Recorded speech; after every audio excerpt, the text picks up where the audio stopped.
ಕೆಲವೊಂದು ಸಿನಿಮಾಗಳನ್ನ ನೋಡಿದ್ಮೇಲೆ ಸಿನಿಮಾ ಮುಗೀತು ಅಂತ ಫ್ರೆಂಡ್ಸ್ಗೆಲ್ಲ ಕಾಲ್ ಮಾಡಿ ಸಿನಿಮಾ ಹೇಗಿದೆ ಅಂತ ಹೇಳ್ತೀವಿ.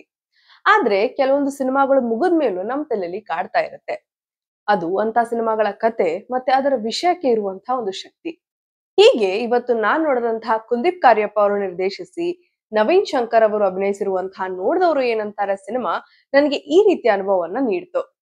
ಒಂದು ಸೆನ್ಸಿಬಲ್ ಕಥೆಯೊಂದಿಗೆ ಸಾಗುವಂತಹ ಈ ಸಿನಿಮಾ ಹೇಗಿದೆ, ಯಾವ ವಿಷಯಗಳು ಇದನ್ನ ಒಂದು ಮಸ್ಟ್ ವಾಚ್ ಸಿನಿಮಾ ಲಿಸ್ಟ್ ಗೆ ಸೇರಿಸುತ್ತೆ, ಹಾಗೆ ಇದ್ರ ಮೇಲೆ ನನ್ನ ಪರ್ಸನಲ್ ವಿಚಾರಗಳು ಏನು ಅಂತ ನೋಡೋಣ ಬನ್ನಿ.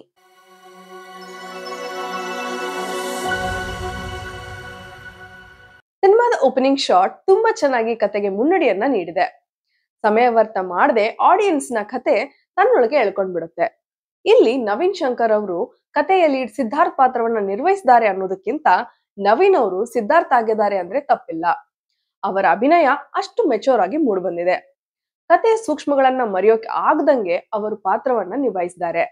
ಕಾರ್ಪೊರೇಟ್ ಕಂಪನಿಯಲ್ಲಿ ವರ್ಕ್ ಮಾಡ್ತಾ ಇರೋ ಸಿದ್ಧಾರ್ಥ್ ಲೈಫ್ ನ ಸ್ಟ್ರಗಲ್ಸ್ ಗಳೇನು, ಅವನ ತಲೆಯಲ್ಲಿ ಇರುವಂತಹ ಪ್ರಶ್ನೆಗಳಾದ್ರೂ ಏನು, ಮತ್ತೆ ಅವನಿಗೆ ಗೊತ್ತಾಗದಂತೆ ಅದಕ್ಕೆ ಅವನು ಹುಡುಕಿಕೊಳ್ತಾ ಇರುವಂತಹ ಉತ್ತರ ಯಾವುದು ಅನ್ನೋದು ಸಿನಿಮಾದ ಒನ್ ಲೈನರ್ ಕತೆ. ಕೆಲವೊಮ್ಮೆ ಲೈಫ್ ಅಲ್ಲಿ ನಮ್ಮನ್ನ ನಾವೇ ಅರ್ಥ ಮಾಡ್ಕೊಳ್ಬೇಕಾಗಿರುವಂತಹ ಪರಿಸ್ಥಿತಿಗಳು ಬರುತ್ತೆ. ಅದು ನಾವು ಡೀಲ್ ಮಾಡ್ತಾ ಇರೋ ವಿಷಯಗಳಿಂದ ಆಗಿರಬಹುದು, ಅಥವಾ ನಮ್ಮೊಳಗೆ ನಡೀತಾ ಇರುವಂತಹ ಗೊಂದಲಗಳಿಂದನೂ ಆಗಿರಬಹುದು. ಅಷ್ಟೇ ಅಲ್ಲ, ಕೆಲವೊಂದಿಷ್ಟು ನಡೆದು ಹೋದ ಘಟನೆಗಳ ಇಂಪ್ಯಾಕ್ಟ್ ಗಳಿಂದನೂ ಈ ರೀತಿ ಆಗ್ಬಹುದು. ಸೊ ಇದೇ ಹಿನ್ನೆಲೆಯಲ್ಲಿ ಕತೆ ಹೀರೋ ಸಿದ್ಧಾರ್ಥ್ನ ಕತೆ ಸೆಟ್ ಆಗಿದೆ.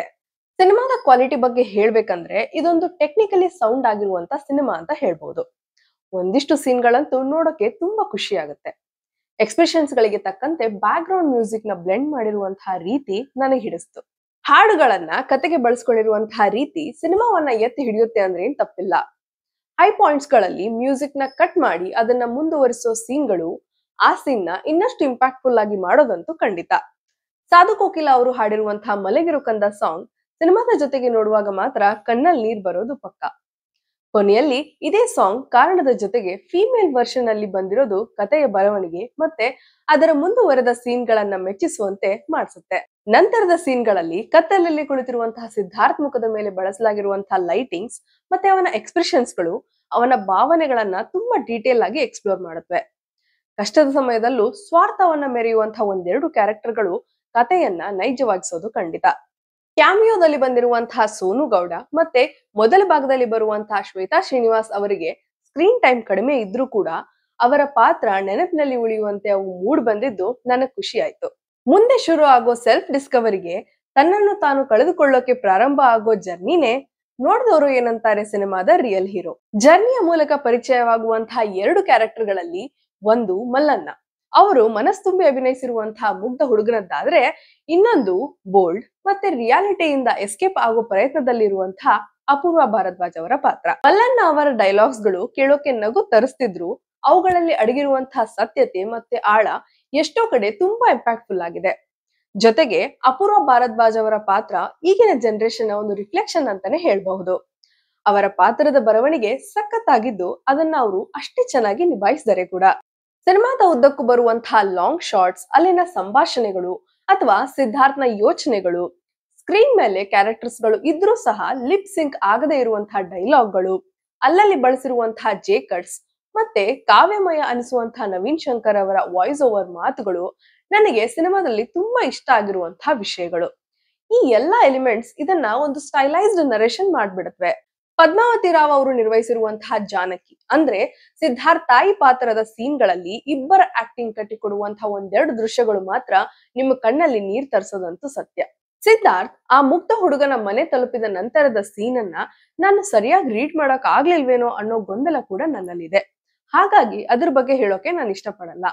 ಇನ್ನೇನು ಸಿನಿಮಾ ಮುಗಿಯುತ್ತೆ ಅನ್ನುವಾಗ ಕೊನೆಯಲ್ಲಿ ನವೀನ್ ಅವರು ಹುಡುಕಿ ಹೋಗುವಂತ ಒಂದು ಪಾತ್ರದ ಪ್ಲಾಟ್ ಬ್ಯೂಟಿಫುಲ್ ಆಗಿದ್ದ ಇನ್ಕಂಪ್ಲೀಟ್ ಫೀಲಿಂಗ್ ನ ಸ್ವಲ್ಪ ಡಿಸ್ಟರ್ಬ್ ಮಾಡ್ತು ಅಂತ ಅನಿಸ್ತು. ಯಾಕಂದ್ರೆ ಎಷ್ಟೋ ಇನ್ಕಂಪ್ಲೀಟ್ ವಿಷಯಗಳು ಸಿನಿಮಾವನ್ನ ಬ್ಯೂಟಿಫುಲ್ ಕ್ರಾಫ್ಟ್ ಆಗ್ಸುತ್ತೆ. ಅದು ಡೈರೆಕ್ಟರ್ ನ ಪರ್ಸನಲ್ ಚಾಯ್ಸ್ ಅಂತ ನನಗನ್ನಿಸ್ತು. ಜೊತೆಗೆ ಒಂದೆರಡು ಶಾರ್ಟ್ ನ ಲೆಂತ್ ನ ಕಟ್ ಮಾಡಿದ್ರೆ ಅದರ ಎಫೆಕ್ಟ್ ಚೆನ್ನಾಗಿರೋದೇನೋ ಅಂತ ಅನಿಸ್ತು. ಬಟ್ ಅಲ್ಲಲ್ಲಿ ಕಥೆಯ ಅವಶ್ಯಕತೆಗೆ ತಕ್ಕಂತೆ ಸ್ಲೋ ಆಗೋ ಸೀನ್ಗಳು ಮೆಚೂರ್ ಆಗಿ ಮೂಡ್ ಬಂದಿರೋದು ಖುಷಿ ವಿಚಾರ. ಅಷ್ಟು ಟಫ್ ಆಗಿದ್ದಂತ ಸಿದ್ಧಾರ್ಥ್ನ ಸ್ಟ್ಯಾಂಡ್ ಸಡನ್ ಆಗಿ ಬದಲಾಗಿದ್ದು ಸ್ವಲ್ಪ ಕ್ವಿಕ್ ಅನ್ಸಿದ್ರು ಅದಕ್ಕಿರೋ ಕಾರಣ ನನ್ನನ್ನ ಸ್ಯಾಟಿಸ್ಫೈ ಮಾಡಿಸ್ತು ಅಂತ ಹೇಳ್ಬೋದು.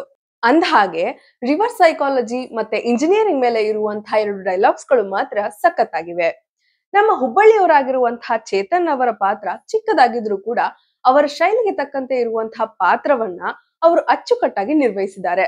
ಸೆಲ್ಫ್ ಡಿಸ್ಕವರಿ ಜೊತೆಯಲ್ಲಿ ಮತ್ತೊಂದು ಪ್ಲಾಟ್ ಹೊಂದಿದ್ದ ಜಸ್ಟ್ ಮಾತಲ್ಲಿ ಮತ್ತೆ ನನಗನಿಸೋ ಪ್ರಕಾರ ಈ ಕತೆಗೆ ಇನ್ಸ್ಪಿರೇಷನ್ ಆಗಿರುವಂತಹ ಇಂಟು ದ ವೈಲ್ಡ್ ಸಿನಿಮಾವನ್ನ ಇದು ನೆನಪು ಮಾಡಿಸಿ ತನ್ನದೇ ಆದ ಕಥೆಯನ್ನ ಹೇಳಿರುವಂತಹ ರೀತಿ ಇದನ್ನ ಒಂದು ಮಸ್ಟ್ ವಾಚ್ ಸಿನಿಮಾ ಮಾಡಿರೋದ್ರಲ್ಲಿ ಸಂದೇಹನೇ ಇಲ್ಲ. ಒಟ್ಟಾರೆಯಾಗಿ ಹೇಳ್ಬೇಕಂದ್ರೆ ಈ ಸಿನಿಮಾ ನೋಡಿದವರು ಏನಂತಾರೆ ಅನ್ನೋದಕ್ಕಿಂತ ಇದನ್ನ ನೋಡಿ ನೀವೇನಂತೀರಾ ಅನ್ನೋದು ಮುಖ್ಯ. ಸೊ ಫ್ಯಾಮಿಲಿ ಮತ್ತೆ ಫ್ರೆಂಡ್ಸ್ ಜೊತೆಗೆ ವೀಕೆಂಡ್ಗೆ ಹೋಗಿ ಆರಾಮಾಗಿ ನೋಡಿ. ನೆನಪಿನಲ್ಲಿ ಉಳಿಯುವಂತಹ ಒಂದು ಸೆನ್ಸಿಬಲ್ ಸಿನಿಮಾ ಇದು. ಈ ಸಿನಿಮಾಗೆ ನಾವು ಕೊಡ್ತಾ ಇರುವಂತಹ ರೇಟಿಂಗ್ 7.5 ಔಟ್ ಆಫ್ 10. ಇದೇ ರೀತಿ ಸಿನಿಮಾಗೆ ಸಂಬಂಧಿಸಿದಂತ ಅಪ್ಡೇಟ್ಸ್ ಗಳಿಗಾಗಿ ದ ಮೂವಿ ಟ್ರಕ್ ಅನ್ನ ಸಬ್ಸ್ಕ್ರೈಬ್ ಮಾಡಿ ಹಾಗೂ ಪಕ್ಕದಲ್ಲಿರೋ ಬೆಲ್ ಐಕಾನ್ ಅನ್ನ ಪ್ರೆಸ್ ಮಾಡಿ. Thank you.